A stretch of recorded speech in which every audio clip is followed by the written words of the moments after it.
Hey everyone. So last week we talked about family meetings and how amazing they can be for your children and for just your family in general. Today I want to just elaborate a little bit more on personal finance and how we handle money with our children.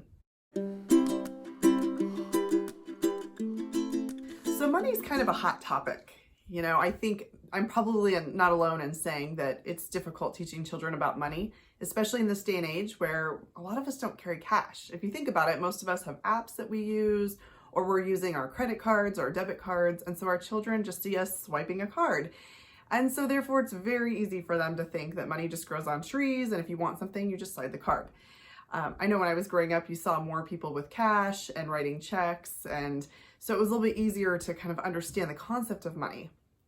So in our research and looking at the best options we have had, dealing with money is definitely something that evolves with children. Obviously, with younger children, you might still be using piggy banks or spending saving jars. We feel like at this age with our children, we need to start moving into more of hands-on with money and really understanding the concept of emergency fund and savings and spending, and eventually even retirement type funds and investing. And so what we did in our family meetings is we started structuring a very slow process of handling money. Now in our family, what we've done is we do give our children allowance. Right now they're getting $5 a week, and that will increase as they age, but we do not tie it to chores. And so what I mean by that is I feel like if they're doing chores around the house, that's just part of them being a part of this family. It takes a team to keep the house running. Now, if my children want to earn extra money, we definitely have a list of extra jobs above and beyond their chores. Once their chores are done, they can choose any type of job off of our help wanted list and earn extra money that way. But in general, we don't tie their chores to their allowance. And so what happens at our family meetings is the banker has 5 $1 bills that they hand out to each child. Now, as I mentioned in previous videos, we use a checkbook register, and it looks like this. I'm just gonna hold that up there so you can kind of see it.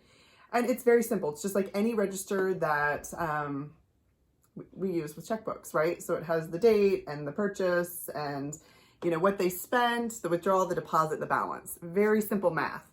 And so really what they do is they get their 5 $1 bills, and then they need to determine how much is going in their emergency fund, and they hand that back to the banker, and the banker will actually, we take that money and we put that in their savings account. And they actually have 2 of these essentially, one for their savings and one for their checking. And so they'll keep a ledger for their emergency fund, their savings. And my kids get really excited about that.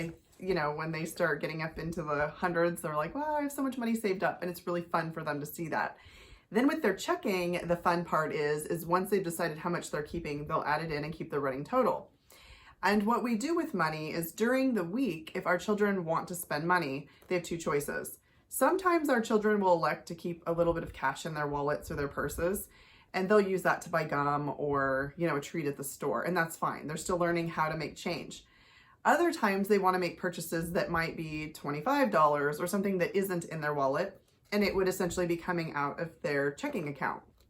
So once they have decided that that's how they want to spend their money, then they will come to us and they'll let us know that that's what they want to withdraw.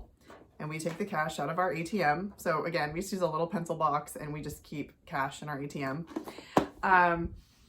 And they'll withdraw their $25 and they'll put it in here. I'm buying XYZ for this much money. And so they can deduct it and make sure that they can afford it. And that is how they're able to do it. Now, we do give them that cash. We want them to feel the cash. I think that's one of the things we're missing in our culture because of all the plastic is feeling that money. So that is why we have a family ATM, is that when they withdraw money, we hand that cash to them. We want them to go to the store and pay with cash so that they're learning how to count change back and to really feel that money.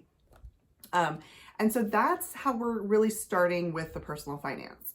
And it's been really nice because there have been times when our children have wanted to make larger purchases and they've come back to their ledger and realized, wow, if I do that, I won't have any money left, or maybe I don't even have enough. And so it really gets them thinking about what their goals are and, how they want to spend their money.